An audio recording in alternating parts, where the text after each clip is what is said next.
Bien, ustedes me dicen si hay algún problema, ¿verdad? Sí, pueden ver la presentación, ¿verdad? Entonces, el día de ayer nos quedamos en esta parte. Estábamos analizando un ejemplo de inducción magnética del campo B. Vimos el ejemplo de la línea finita y la línea infinita, ¿verdad? Eso fue el que resolvimos el día de ayer. Entonces vamos a ver hoy otro ejemplo. Vamos a seguir con el ejemplo de la inducción producida por una corriente circular, por un anillo circular. Bien, entonces en este caso nosotros tenemos otra corriente filamental. Fíjense bien, el anillo es una corriente filamental, solo que está doblado formando una circunferencia. Está enrollado formando una circunferencia radio A por la cual pasa una corriente I', y nosotros deseamos calcular la inducción en un punto del eje Z. ¿Por qué tiene que ser del eje Z? Porque ahí existe la suficiente simetría para poder hacer ese cálculo, bastante fácil. Si a mí me piden calcular la inducción de un punto que esté fuera del eje Z, el problema se vuelve muy difícil. No lo vamos a poder resolver nosotros con los métodos que tenemos. Ahí se necesitan aplicar otros métodos más avanzados, por ejemplo, funciones elípticas. Entonces, ese tema no lo vamos a tocar, ¿verdad? Siempre que me pidan a mí la inducción de un anillo circular, lo voy a calcular sobre el eje Z. Bien, entonces, lo que tenemos es esto, miren. Es un anillo, es un alambre, ¿verdad? Un alambre filamental doblado en forma de circunferencia de radio A. Está sobre el plano XY. Y el punto de campo, cuando digo punto de campo, ya saben, ¿verdad? A lo que me refiero. Es el punto donde nosotros vamos a encontrar la inducción. Por eso le decimos punto de campo y lo denotamos con una P. Entonces, el punto fuente ya no son cargas, ¿verdad? Ahora son elementos de corriente. Siempre nuestros puntos de fuente, el vector que localiza la fuente, lo que va a localizar este vector R' va a ser un elemento de corriente, en este caso filamental, el DDS'. La corriente que circula va en sentido antihorario, visto desde arriba, ¿verdad?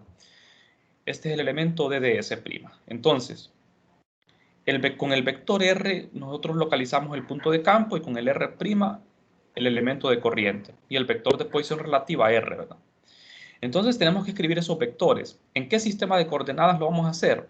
Lo vamos a hacer en coordenadas cilíndricas porque tenemos una circunferencia. Entonces, lo que vamos a hacer es esto. La corriente está en el plano XY. Entonces, nuestro elemento de corriente, I de ds', va a ser I' por el elemento de corriente. Pero ¿quién es el DDS en coordenadas cilíndricas? Fíjense bien aquí, lo que estoy señalando con el cursor. Lo que yo escribí aquí entre paréntesis es el elemento de línea en coordenadas cilíndricas en forma general, que tiene tres componentes. La componente ρ, phi y z. D de ρ en ρ de phi en phi y d de z en z. Ahora bien, como estamos en el plano XY, z es 0. Por lo tanto, d de z también es 0. ¿Qué pasa con d de ρ? ¿Por qué se hace 0? Se hace 0 porque el radio es constante. Ρ es el radio, es A. Entonces el d de ρ, el diferencial de ρ, también es 0. Por lo cual solo me queda la componente phi del elemento DDS. Entonces el elemento de corriente va a ser la corriente multiplicada por ρ d de phi primado en la dirección de phi. Pero recordemos que ρ' es constante, vale A. Por eso sustituyo A por ρ y me queda así. Este es el elemento de corriente. Bueno, entonces con el elemento de corriente lo que necesito ahora es plantear los vectores de posición, ¿verdad? En este orden tenemos que hacer los problemas. Bien, entonces los vectores de posición van a ser todos, ¿verdad? El R y el R'. El R es el que localiza el punto de campo que está en el eje Z a una distancia arbitraria Z, ¿verdad? Por eso le pongo Z, Z unitario. Y el R' es el que localiza el elemento de corriente. Entonces el R' yace sobre el plano XY, de manera que solo va a tener componente ρ. Recuerden, ¿quién es el vector de posición en cilíndricas? el vector de posición en cilíndricas es ρ en ρ unitario más z en z unitario. Solo tiene dos componentes, ¿verdad? Entonces, como la z vale 0, solo me queda esto. Eso se lo tienen que memorizar ustedes, ¿verdad? Cuáles son los vectores en cada sistema y cuáles son los vectores de desplazamiento. No es lo mismo el vector en coordenadas cilíndricas que el desplazamiento en cilíndrica, ¿verdad? Este es el vector de desplazamiento en cilíndricas, el diferencial de línea. Y estos son los vectores de posición en cilíndricas. Bien, entonces, con estos vectores de posición, nosotros obtenemos nuestro vector R de posición relativa. Solo aquí resumiendo, el vector de posición, fíjense bien, en cilíndricas es este, ¿ve? Para que lo recuerden, como para refrescar un poco la memoria, ¿verdad? R en coordenadas cilíndricas es esto, y el diferencial de línea en cilíndricas es esto. ¿De acuerdo? Entonces, el R y el R' solo tienen una componente, ¿verdad? Porque el punto de campo no tiene componente ρ y el punto de fuente no tiene componente z. Bien, y ρ' vale A. Ahora bien, con los dos vectores de posición obtenemos el R de posición relativa. Haciendo la resta de estos dos vectores, R menos R', hago la resta y me queda esto. Saco la magnitud. Bien, pero hay que tener presente, ¿verdad?, que lo que va en la integral es R al cubo, en el denominador, y arriba va el vector R. Entonces, después de tener construido los vectores de posición, lo que sigue es hacer el cálculo del producto vectorial, lo que está en el integrando, ¿verdad?, que es un producto vectorial del elemento de corriente con el vector R. Entonces, escribo aquí el elemento de corriente, el vector R. Realizo el producto vectorial, phi cruz z y phi cruz ρ. Por regla a la mano derecha, phi cruz z es igual a ρ positivo. Y phi cruz ρ es igual a menos z, por eso este menos aquí se multiplica por el menos y se vuelve más. ¿De acuerdo? Eso es regla a la mano derecha. Así hicimos estos productos. Entonces, en el integrando me aparecen dos componentes, una componente ρ y una z.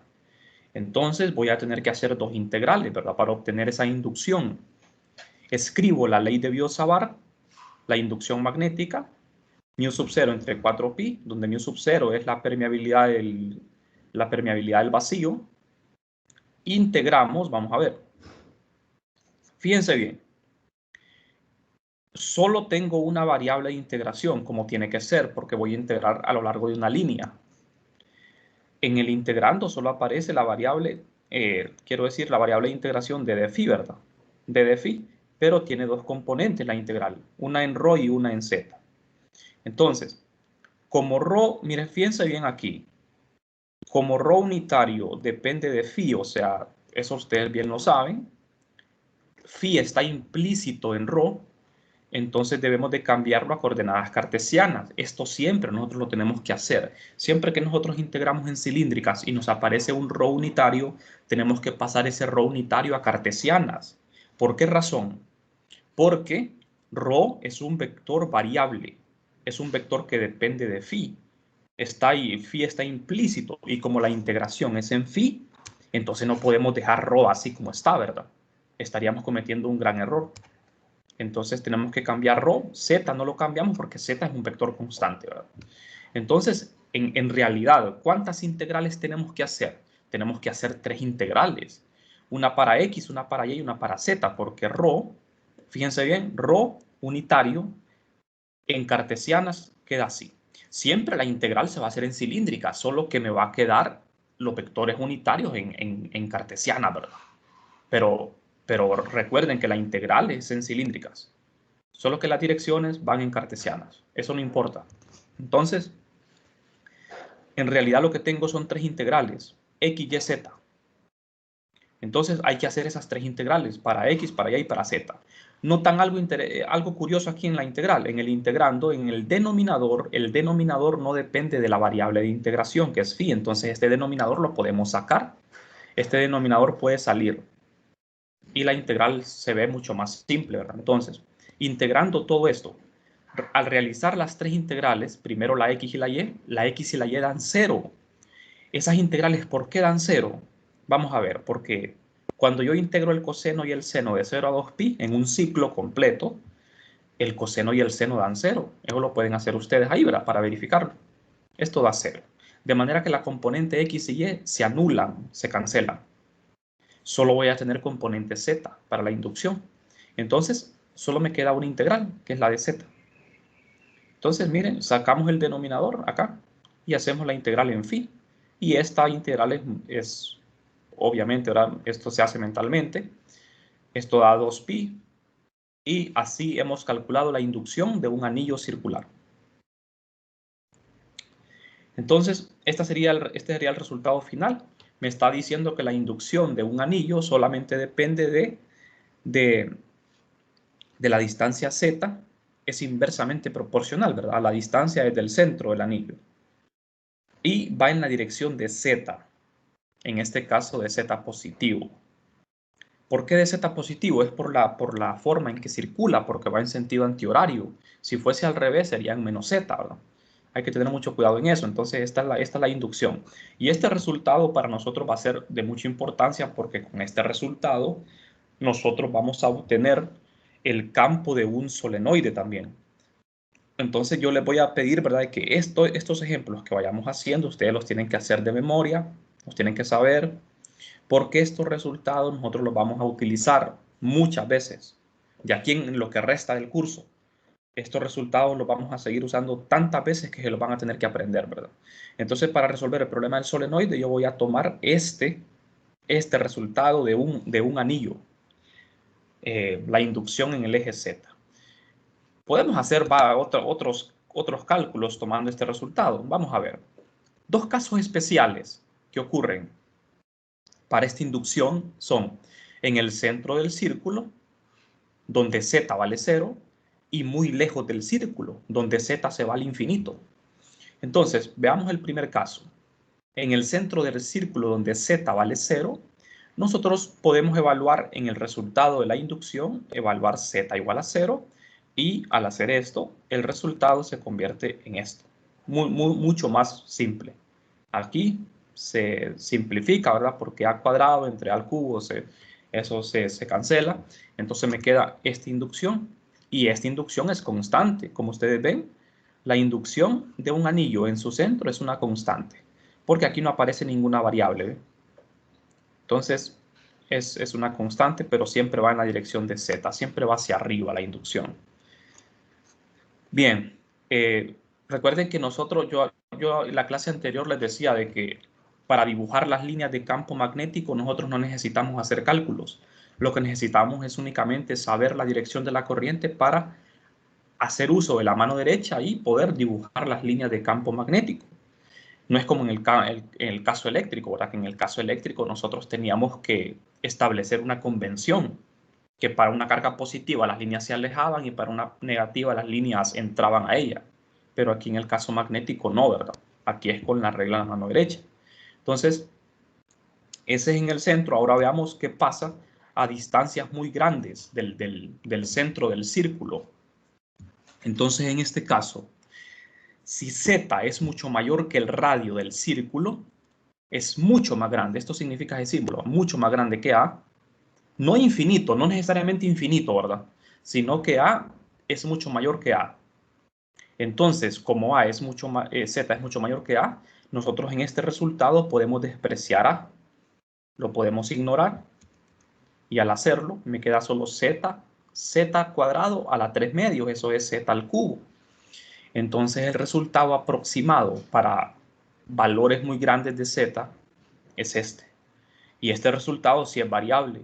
Depende de z, la variación inversa de z al cubo. ¿De acuerdo? O sea que este resultado, como ven ustedes, va disminuyendo bastante rápido, ¿verdad? Conforme yo me alejo, el campo se va haciendo bien débil.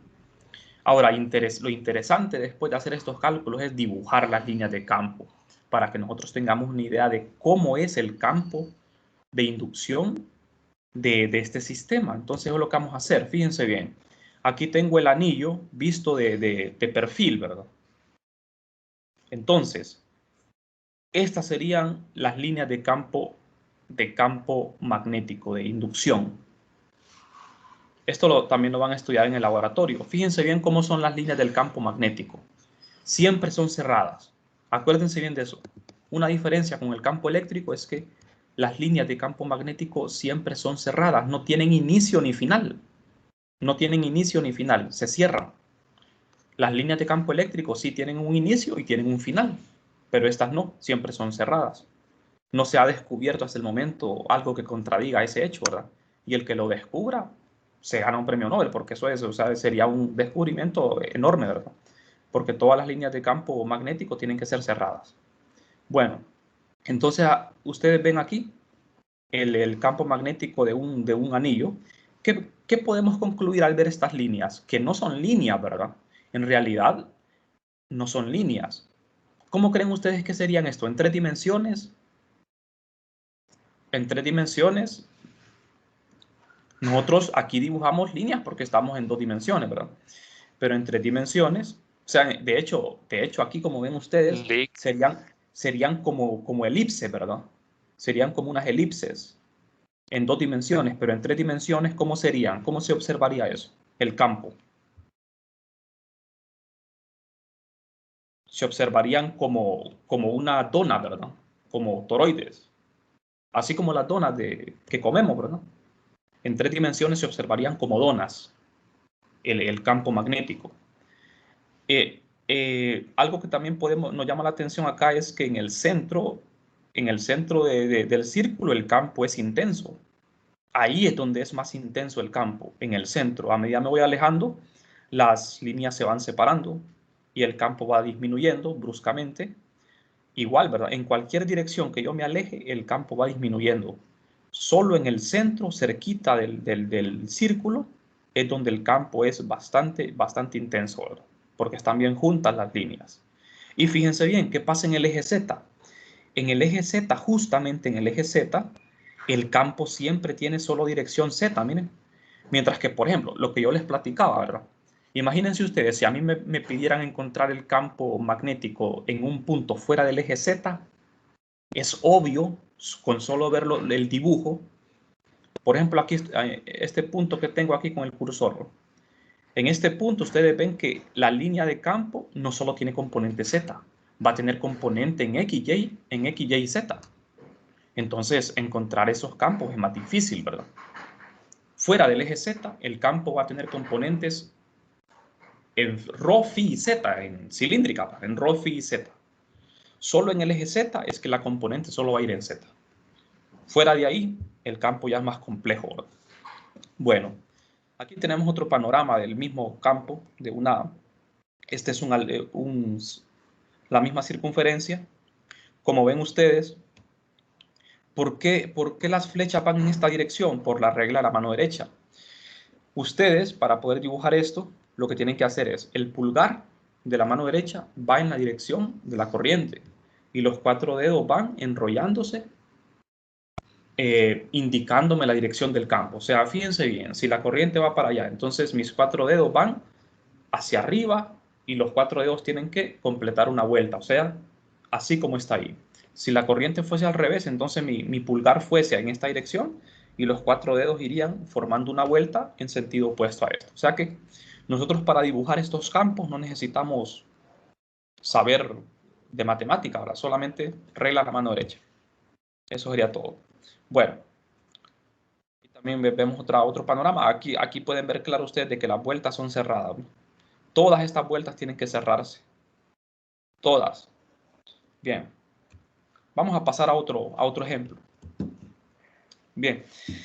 El siguiente problema es muy importante también porque es un sistema clásico, es el plano infinito. El plano que tanto hemos hecho ahora en 321 y en 415 también. Entonces, el plano infinito de corriente uniforme es un sistema ideal porque no existe en la vida real, ¿verdad? El que sí existe es este, ¿verdad? Este sistema sí existe, es real. Es un sistema real. La corriente infinita, el alambre infinito no existe, tampoco el plano infinito, ¿verdad? Pero a nivel teórico tiene mucha importancia porque sirve para hacer aproximaciones de cosas reales, ¿verdad? Entonces, en el plano infinito, nosotros lo que tenemos aquí es un plano con densidad de corriente superficial K. Ya aquí ya tenemos una corriente superficial, ¿verdad? Que yace en el plano XY. Solo que aquí está, el plano XY está vertical, ¿verdad? Y transporta una corriente en la dirección de Y, positivo. Queremos calcular el valor de la inducción en un punto arbitrario P. Ese punto P, punto de campo, se encuentra en el espacio. Tiene 3 coordenadas, X, Y, Z. Es un punto arbitrario. Esta no es la mejor figura del problema, ¿verdad? Aquí tenemos una mejor imagen del problema. Entonces el plano está en el plano XY. Es infinito. Y la corriente es uniforme, va en la dirección de Y. Es una corriente superficial, por eso definimos el K. La corriente va en Y positivo. Bien, entonces, ¿qué vamos a hacer nosotros para obtener la inducción con la ley de Biot-Savart? Vamos a localizar 2 puntos, el punto de campo y el elemento de corriente, que en este caso es un elemento superficial. Sería K por DDA, o sea que necesitamos un DDA'. Nuestro DDA va a ser un pequeño cuadrado, porque ¿qué sistema vamos a utilizar para hacer esta integral? Vamos a usar coordenadas cartesianas. ¿Por qué cartesianas? Porque tenemos un plano que es un cuadrado.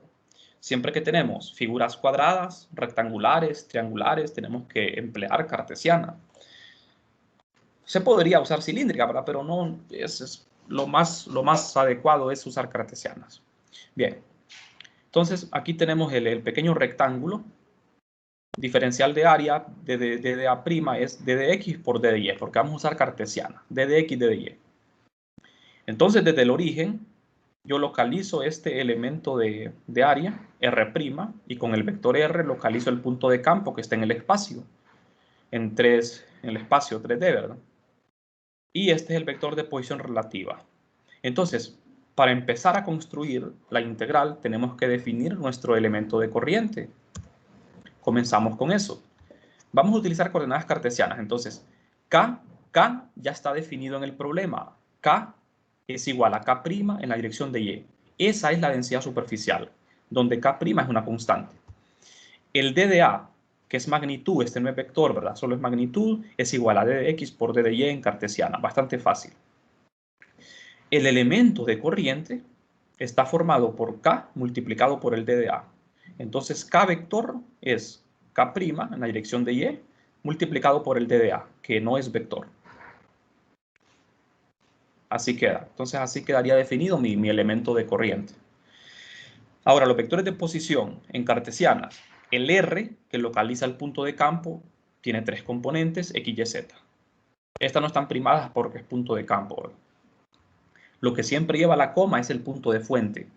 Entonces, el R' que localiza el elemento de corriente es X' en X más Y' en Y. Ya tengo mis 2 vectores, entonces puedo construir el vector de posición relativa, el R. Haciendo la resta de R menos R', haciendo esa resta en cartesianas todo, tenemos esto ya aquí simplificado. Después sacamos la magnitud de R. Hasta aquí no hay ningún problema, ¿verdad? No hay ninguna duda hasta el momento. Bueno, entonces tenemos nuestra magnitud R. Ahora, la ley de Biot-Savart.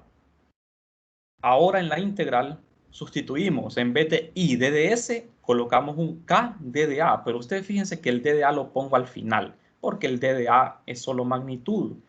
El producto cruz es entre 2 vectores, por eso solo dejo K cruz R.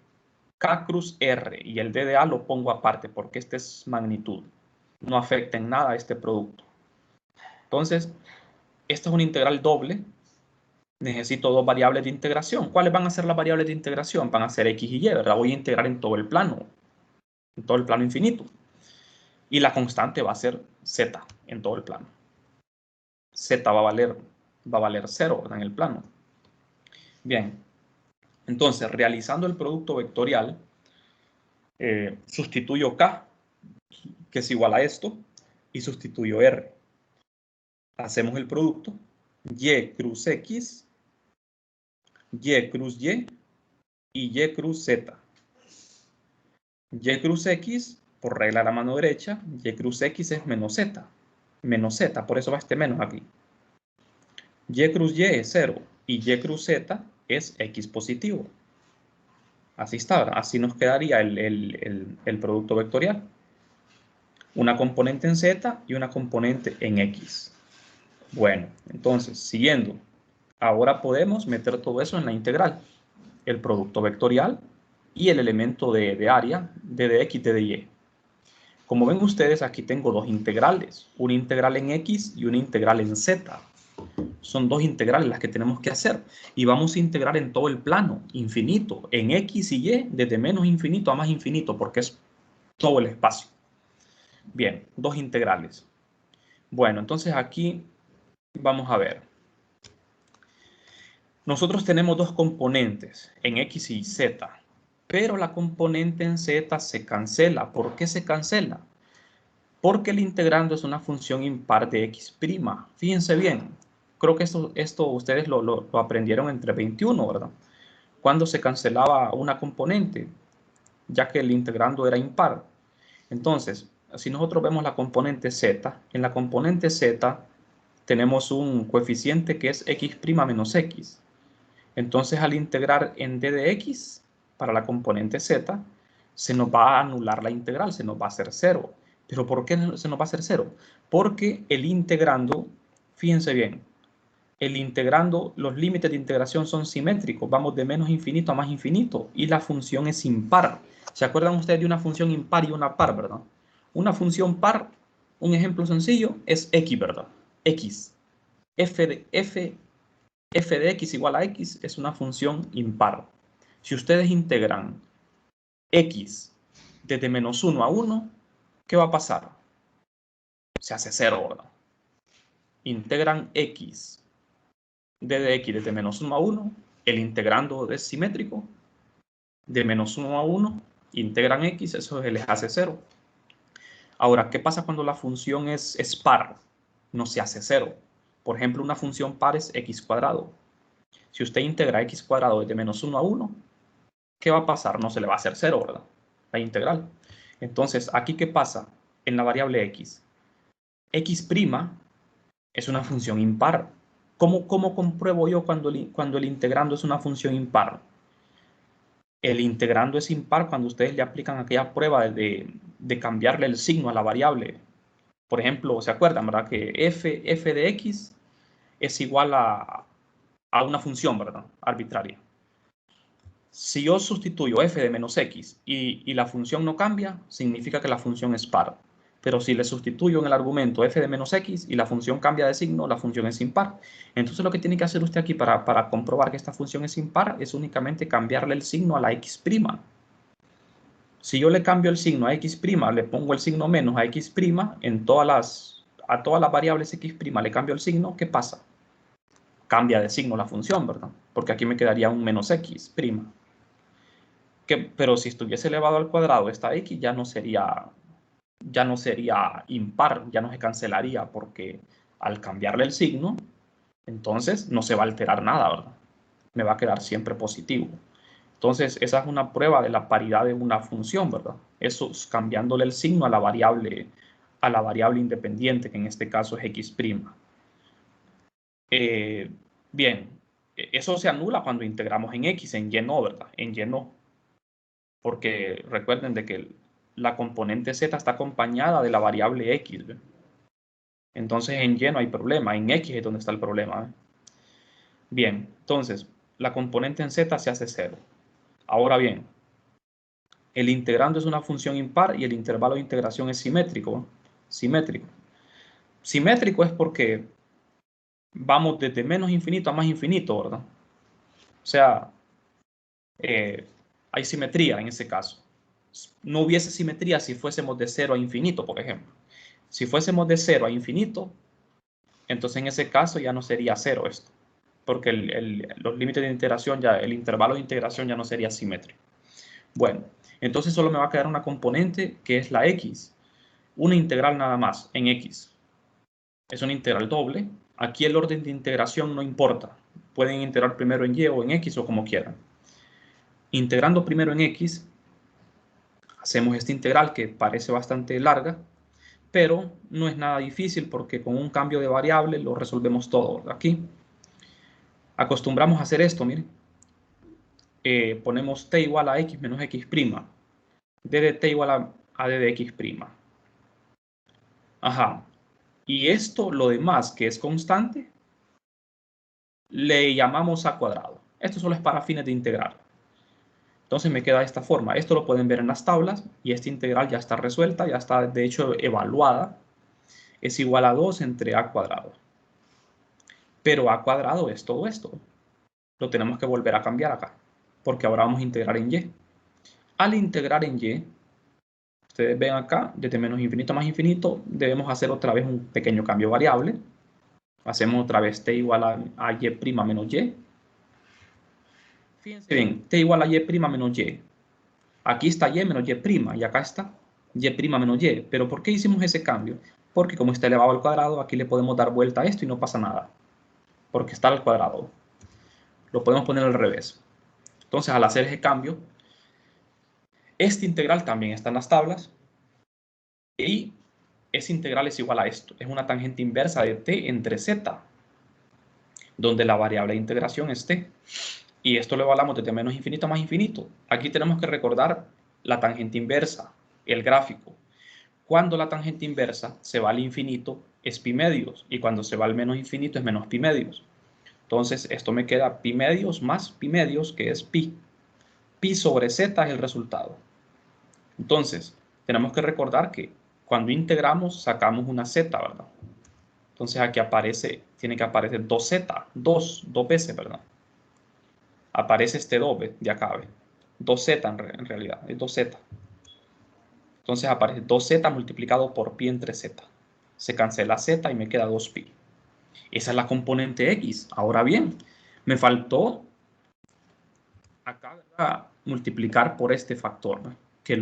Esto lo quitamos para integrar, ¿verdad? Mu sub 0 por k entre 4pi. Mu sub 0 por k entre 4pi va multiplicado por el 2pi y esto se simplifica así. Y este es el resultado final. Ahora bien, este resultado no es general. Este resultado está solo para valores de z por encima del plano, o sea, para valores positivos de z. ¿Qué pasa si yo lo quiero generalizar? Entonces, si yo quiero generalizar el resultado para todos los puntos del espacio, tengo que considerar arriba del plano, debajo del plano. Entonces, como el punto de campo lo elegimos encima del plano, debemos generalizarlo e incluir ambas regiones, arriba y abajo. ¿Cómo lo hacemos? Fácil. Esto se hace introduciendo aquí un valor absoluto, pero antes de eso vamos a ver. Es positivo cuando estamos en valores de z positivo y negativo cuando estamos en valores de z negativos, debajo del plano. ¿De acuerdo? Aquí hay un error, aquí hay que corregir eso, ¿eh? Por si están tomando nota, aquí es arriba y aquí es abajo del plano. Negativo es abajo del plano. Z menor que 0. Entonces, fíjense bien. Para no tener que escribir las dos respuestas separadas, nosotros podemos juntar estas dos respuestas en una sola. Para juntar las dos respuestas estas en una sola, hacemos uso de valores absolutos. Entonces, ponemos más o menos un medio de mu sub 0k en la dirección de x. Y para no escribir ese más o menos, escribimos z entre valor absoluto de z. Z entre valor absoluto de z siempre es 1 o menos 1. Si z es positivo, por definición de valor absoluto, solo quito las barras y me queda z entre z, que es 1, positivo. Si estamos debajo del plano, por definición de valor absoluto, z es negativo, lo multiplico por un menos y me queda z entre menos z es menos 1, entonces me queda el signo menos. Pero siempre es 1, ¿verdad? Esta división siempre es 1. Entonces aquí, al introducir esto, no estamos alterando nada, ¿verdad? Estamos dejándolo todo como estaba antes. Solo es para fines de incluir este signo más o menos. Entonces, vamos a ver, la inducción de un campo. Memorizarse este resultado, digamos que es como un arma de doble filo, porque aquí el campo va en X, pero por la dirección de la corriente. Si yo le cambio dirección, ya el campo no va a ir en X. siempre va a tener la misma forma, pero no va a ir en X.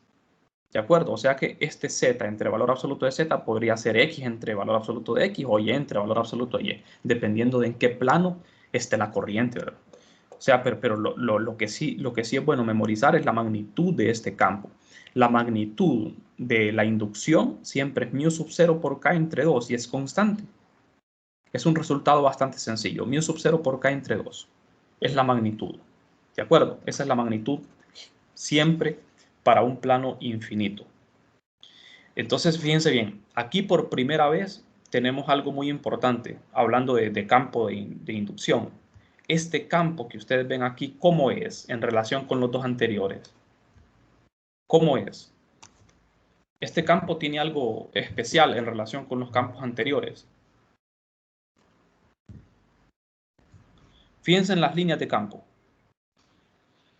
Aquí está el plano visto de perfil. La corriente está saliendo de la pantalla. El eje es Z vertical. La corriente está saliendo de la pantalla.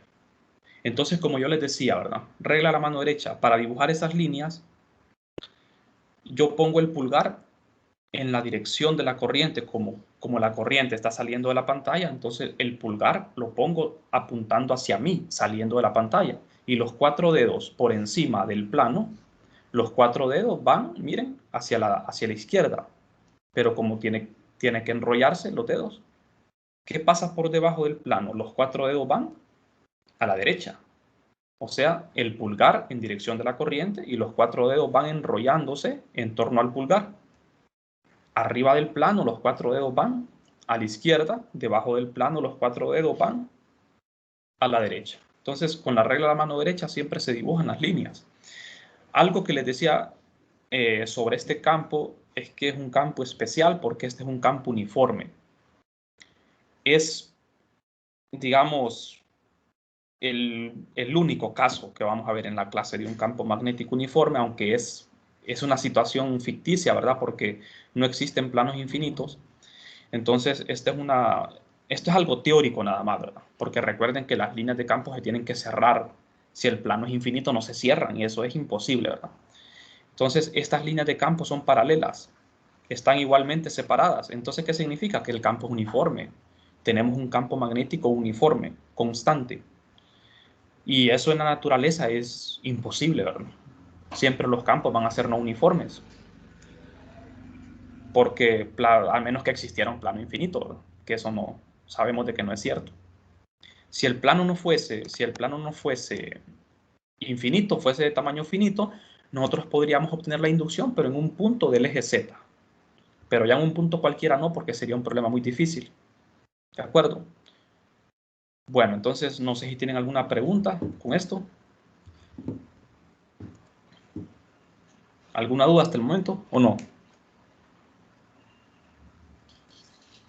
Ingeniero, Ajá, dígame. este ejercicio que vimos ahorita es igual como el de los propuestos, el número 4. Sí, sí, Solo hay varios que problemas ¿ah? que son parecidos a estos. Por ejemplo, en el libro ustedes van a emplear el principio de superposición. Podrían tener dos planos, ¿verdad? Infinitos. Y les pueden pedir el campo en todas las regiones del espacio. Entonces usted lo que tiene que hacer es aprender cómo resolver este problema. Bien, aprender.